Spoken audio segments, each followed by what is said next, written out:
Salam Bapak dan Ibu, juga saudara yang terkasih dalam nama Tuhan Yesus Kristus. Salam jumpa kembali bersama dengan saya Yonatan Sihite dalam channel Kamsam Nidah, yaitu kami seru membahas dan intim dengan Alkitab. Kali ini kita akan bersama-sama membahas kitab Yosua yang ditulis sekitar tahun 1410 dan 1350 sebelum Masehi. Kitab ini ditulis oleh Yosua itu sendiri, namun diperkirakan terdapat beberapa tulisan tambahan dari para tua-tua Israel yang hidup lebih lama dari Yosua dan mencatatkan kematian Yosua karena tercatat pada pasal 24 ayat yang ke-31. Rentan waktu dalam kitab Yosua sekitar 15 sampai dengan 26 tahun lamanya. Latar belakang dari kitab Yosua adalah menceritakan di mana Yosua hampir mati di rajam batu oleh bangsanya sendiri, tercatat dalam bilangan pasal yang ke-14 sampai ayat yang ke-6 sampai dengan ayat yang ke-10. Kejadian ini terjadi sekitar 40 tahun sebelum penulisan kitab Yosua dimulai. Dalam kisah ini tercatat karena dari 12 orang mata-mata yang diutus ke Kanaan, hanya Yosua dan Kaleb lah yang mengambil keputusan untuk menaati perintah Allah dalam menaklukkan tanah tersebut. Ketidakpercayaan bangsa Israel untuk menerima perjanjian Allah membuat mereka menghabiskan waktu di padang gurun sampai dengan 40 tahun lamanya. Dan pada akhirnya, Yosua tampil sebagai pengganti Musa dan mempersiapkan dirinya untuk memimpin bangsa Israel dari padang gurun untuk menduduki tanah perjanjian. Tempat penulisan kitab Yosua yaitu di sebelah timur Sungai Yordan, padang gurun, sebelum penaklukan, dan sebelah barat Sungai Yordan yaitu Kanaan setelah penaklukan. Isi yang terkandung dalam kitab Yosua menceritakan sejarah kepemimpinan Yosua atas bangsa Israel. Di bawah pimpinan kuasa Tuhan, Yosua terlibat dalam 3 peperangan yang hebat, menggunakan berbagai taktik pemecah dan pengempungan musuh secara cemerlang. Sehingga akhirnya Yosua dan bangsa Israel berhasil merebut kemenangan dari tentara musuh di Kanaan. Campur tangan Allah yang ajaib, termasuk penyeberangan melalui Sungai Yordan dan penaklukan Yeriko, membuktikan kepada Israel bahwa Allah menolong usaha mereka.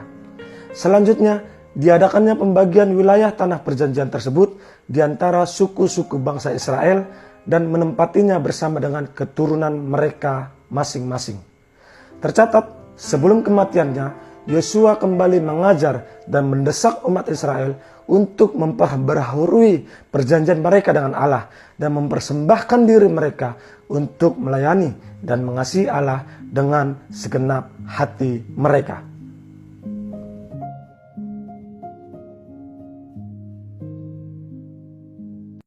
Kata kunci dalam kitab Yosua adalah kata-kata memilih dan kata-kata melayani. Yosua mengajarkan kita untuk mengerjakan kedua hal tersebut. Ia menekankan melalui perkataan peringatan yang disampaikannya. Pilihlah pada hari ini kepada siapa kamu akan beribadah. Tetapi aku dan seisi rumahku, kami akan beribadah kepada Tuhan. Hal ini tercatat dalam kitab Yosua pasal yang ke-24 ayatnya yang ke-15. Tema yang terkandung dalam kitab Yosua yaitu dalam kehidupan kita ini, yang menjadi aset terbesar kita bukanlah kemampuan fisik ataupun kepandaian kita, melainkan iman percaya kita akan kemampuan Allah untuk memberikan kita kemenangan. Karena kemenangan diperoleh melalui iman dalam Allah dan ketaatan akan firman Allah. Selanjutnya, dosa harus segera dibereskan karena akan menimbulkan akibat yang mengerikan bagi hidup kita. Kemudian menceritakan Allah yang selalu setia akan janji-janjinya. Juga segala sesuatu itu mungkin dan dapat terjadi apabila kita mempunyai iman kepada Allah yang menciptakan segala sesuatunya tersebut. Yosua mengajarkan kita agar bertanggung jawab untuk taat dan setia kepada perjanjian Allah.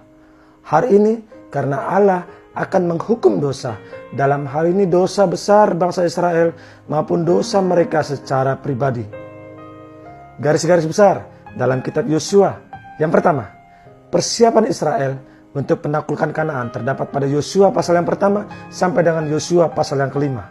Yang kedua, penaklukan Yosua terdapat pada Yosua pasal yang ke-6 sampai dengan Yosua pasal yang ke-12. Ketiga, pembagian tanah Kanaan menurut suku bangsa Israel terdapat pada Yosua pasal yang ke-13 sampai dengan Yosua pasal yang ke-21. 4. Ucapan perpisahan di hari kematian Yosua terdapat pada Yosua pasal yang ke-22 sampai dengan Yosua pasal yang ke-24. Demikianlah Bapak Ibu serta saudara yang terkasih dalam nama Tuhan Yesus Kristus, pembahasan kita minggu ini mengenai kitab Yosua. Besar harapan saya agar boleh menjadi berkat bagi kita semua. Dukung dan doakan selalu channel ini, yaitu Kamsam Nida. Kami seru membahas dan intim dengan Alkitab bersama dengan saya, Yonatan Sihite. Sampai jumpa minggu depan, kita akan kembali membahas kitab selanjutnya, yaitu kitab Hakim-Hakim. Tuhan Yesus memberkati. Salam.